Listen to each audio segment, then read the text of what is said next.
Hi అండి, ఎలా ఉన్నారు అందరూ? Welcome back to my channel. ఈరోజు నేను వచ్చేసి బెండకాయ పచ్చడి అయితే చూపిద్దాం అనుకుంటున్నానండి.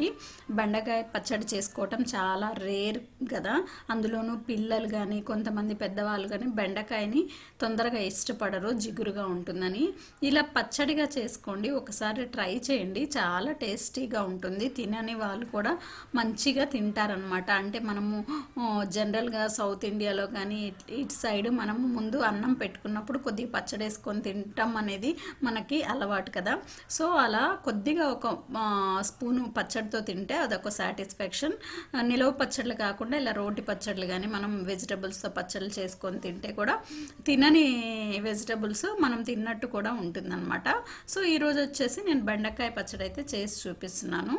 ఇక్కడ ముందుగా బెండకాయల్ని ఒక చిన్న కప్పు, ఈ బెండకాయలు వచ్చేసి కౌంట్లో 4-5 బెండకాయలు ఉంటాయండి.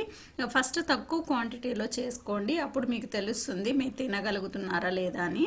సో బెండకాయలు ఈ విధంగా బిగ్ సైజు ముక్కలుగా కట్ చేసుకొని పసుపు కొద్దిగా సాల్ట్ వేసుకొని జస్ట్ ఒక టేబుల్ స్పూన్ ఆయిల్తో ఫ్రై చేసుకోవాలండి. ఇది వచ్చేసి మనము ఫ్రై చేసుకున్న తర్వాత ఈ విధంగా ఫ్రై అయితే సరిపోతుంది. మరీ డీప్ ఫ్రై వద్దు, మాడిపోయినట్టు చేసుకొని అవసరం లేదు, జస్ట్ మగ్గితే సరిపోతుంది అనమాట. ఇవి ఒక పక్కన పెట్టేసుకోవాలి.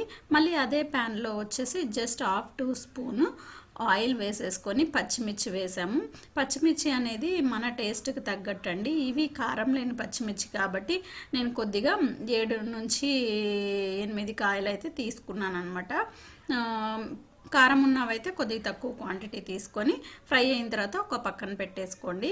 అదే ప్యాన్లో మళ్ళీ ఇంకొక 1/2 స్పూన్ వేసేసుకొని 2 మీడియం సైజ్ టమాటాలని కట్ చేసుకొని దీంట్లో సాల్ట్ వేసేసి ఇది కూడా మగ్గించుకోవాలి. ఇవన్నీ విడివిడిగా చేసుకోవాలండి. ఇక్కడ ఆయిల్ క్వాంటిటీ కూడా మనము చాలా తక్కువగా వేస్తున్నాము. సో ఈ విధంగా మగ్గిపోతాయి. ఇలా మగ్గాలి అంటే మధ్య మధ్యలో మనం మూత తీసుకొని కొద్దిగా తిప్పుకుంటూ ఉంటే మగ్గిపోతాయి అన్నమాట. సో మగ్గినవన్నీ సపరేట్ చేసుకున్నాం కదా. ముందుగా మిక్సీ జార్లో ఫస్ట్ పచ్చిమిర్చిని అయితే పేస్ట్ చేసుకోవాలి, కొద్దిగా సాల్ట్ వేసుకొని.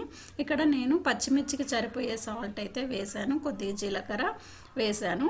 టమాటాలకి సాల్ట్ వేయట్లేదు, ఎందుకంటే మగ్గించేటప్పుడు కొద్దిగా వేసాం కదండి, అదే సరిపోతుందన్నమాట. ఈ పచ్చిమిర్చి టమాటాలు మంచిగా గ్రైండ్ అయిపోయిన తర్వాత ఇప్పుడు మనము బెండకాయలు వేసి మిక్సీ వేసుకోవాలి. మిక్సీని రివర్స్లో తిప్పుకోండి, నార్మల్గా ఉన్న సైడ్ తిప్పుకున్నాము అంటే ఎక్కువ పేస్ట్ లాగా అయిపోయి జిగటగా వచ్చేస్తుంది. సో రివర్స్లో 4-5 సార్లు తిప్పుకుంటే మనకు సరిపోతుంది, మరి పేస్ట్ లాగా అవసరం లేదు. ఇది కావాలంటే మీరు తాలింపు అయితే పెట్టుకోండి, నేను తాలింపు పెట్టలేదు. తాలింపు కావాలి అనుకున్న వాళ్ళు తాలింపు పెట్టుకోవచ్చు. చూడండి ఈజీగా అయిపోతుంది అనమాట బెండకాయ పచ్చడి. మనకి ఎక్కువ టైం కూడా పట్టదు, 10 మినిట్సే పడుతుంది. ఈ వీడియో నచ్చినట్టయితే ప్లీజ్ లైక్ చేసి ఛానల్ని సబ్స్క్రైబ్ చేసుకోండి మరిన్ని వీడియోస్ కోసం.